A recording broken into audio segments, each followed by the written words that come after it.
Bonjour à tous. Nous allons aujourd'hui nous intéresser à la période qui s'étale entre le 23 et le 30 septembre 2023. Donc avant de rentrer dans le vif du sujet, une petite annonce.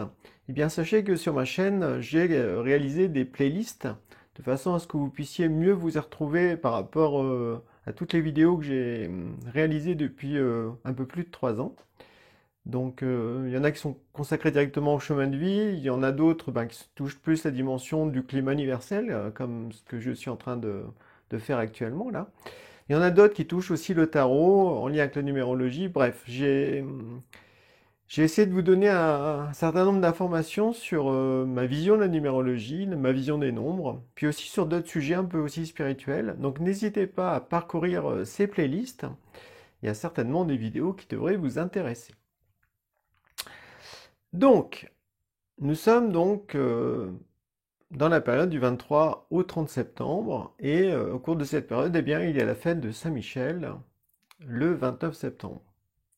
D'un côté, le soleil est entré dans le signe de la Balance depuis le 23 septembre, et d'un autre côté, en numérologie, le mois de septembre vibre sur le nombre 7. Donc le nombre 7 invite à se poser des questions, à se poser des bonnes questions.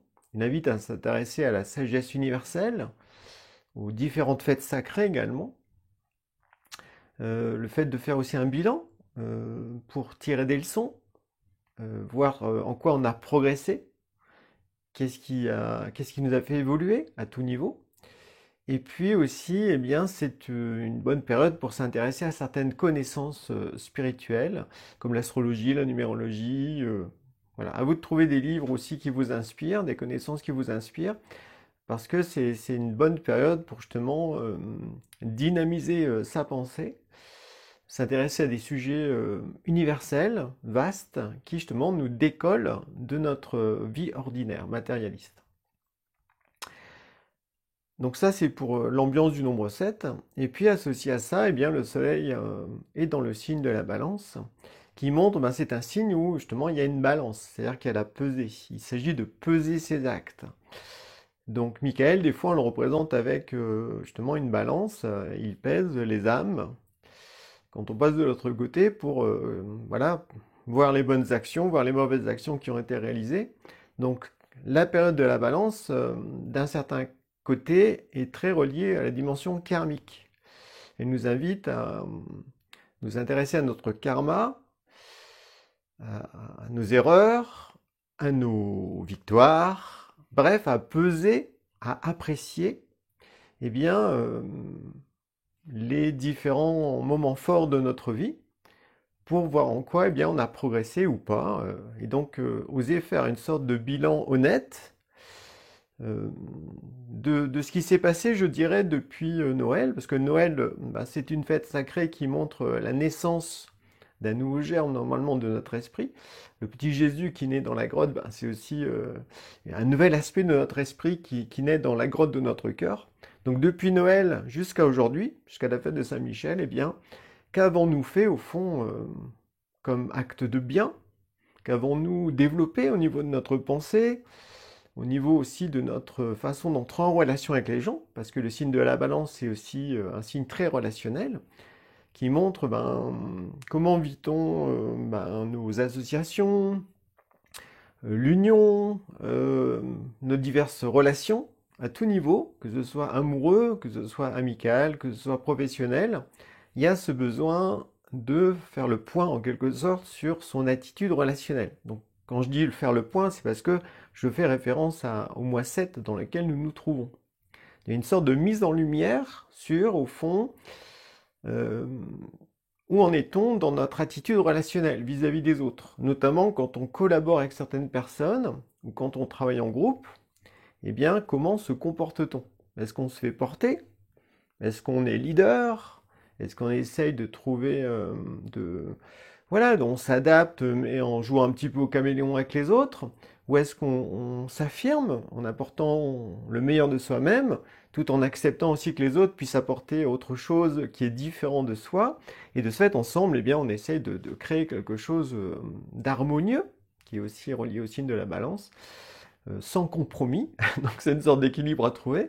La fausse harmonie, elle repose beaucoup sur un tas de compromis affectifs. Voilà, on a peur d'être abandonné, on a peur de ne pas être aimé, on a peur d'être rejeté, on a peur des tensions. Donc bref, symboliquement on dit on met de l'eau dans son vin, mais en fait on se renie pour certaines choses parce que on n'ose pas trop s'affirmer. On a peur de se retrouver tout seul.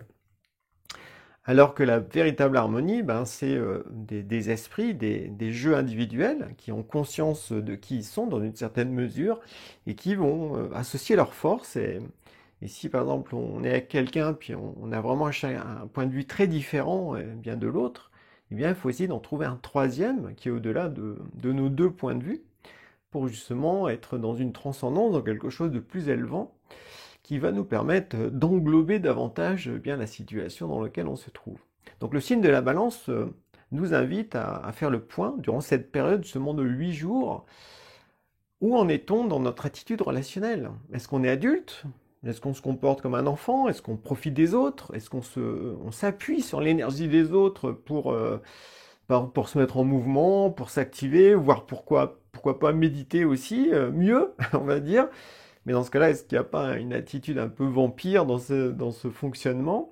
Ou est-ce que quand on est avec d'autres, on essaie d'être dans le meilleur de soi-même, on apporte notre énergie, nos pensées, notre amour, notre volonté libre, et là, eh bien, on peut faire des choses intéressantes qui vont nous booster et qui vont aussi booster les autres. Donc là, on ne vient pas dans un groupe pour au fond se nourrir du groupe, parce que tout seul dans son coin, on est trop inerte, on fait rien en fait.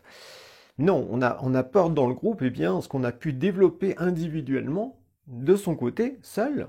Et là, ben, ça nourrit le groupe, ça permet au groupe eh ben, ou à un projet dans lequel on est investi eh bien, d'aller beaucoup plus loin, avec plus de joie, plus de conscience, plus de liberté également, parce que justement, on est une force motrice, on est leader, tout comme les autres, eh bien, doivent aussi l'être, de façon à ce que le groupe, eh bien, fonctionne du mieux possible.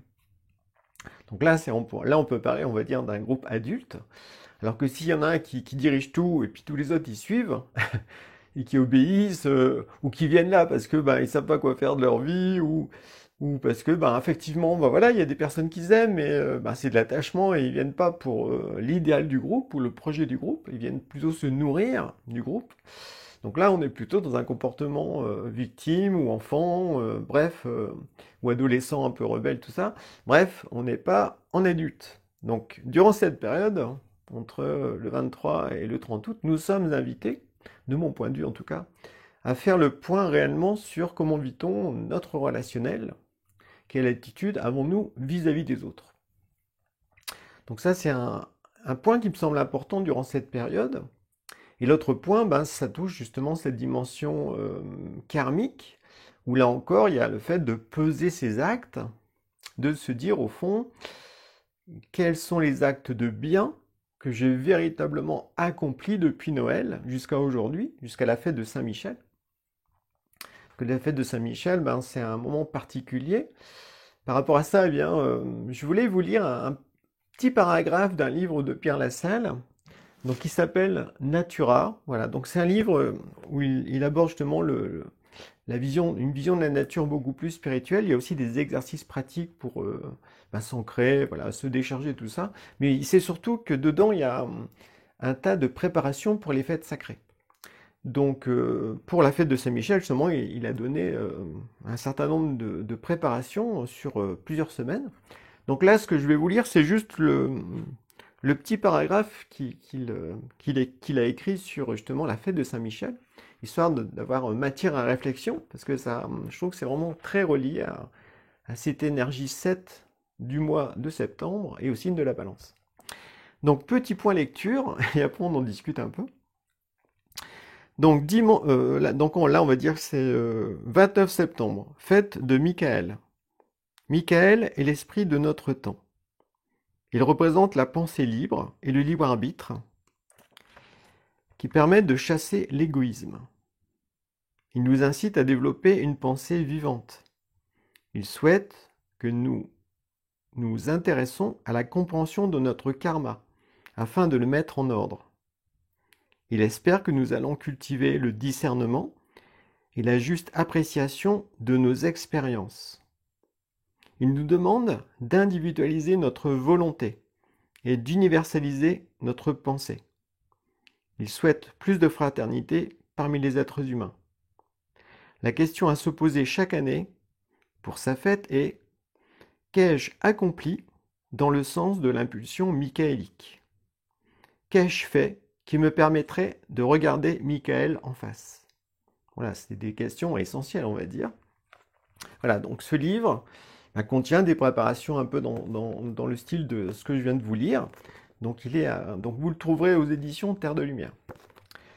Donc, les deux questions, on a vu, hein, c'est qu'est-ce qui me rend digne de regarder Michael en face?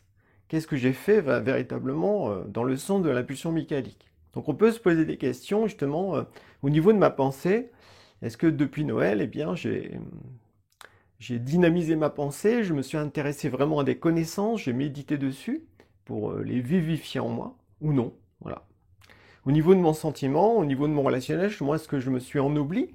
Est-ce que justement j'ai travaillé peut-être sur des vertus, sur des qualités? Est-ce que j'ai pardonné? Est-ce que je me suis détaché de certaines personnes parce que la relation était vraiment finie? Est-ce que j'ai tiré des leçons de mon relationnel pour ennoblir mon cœur?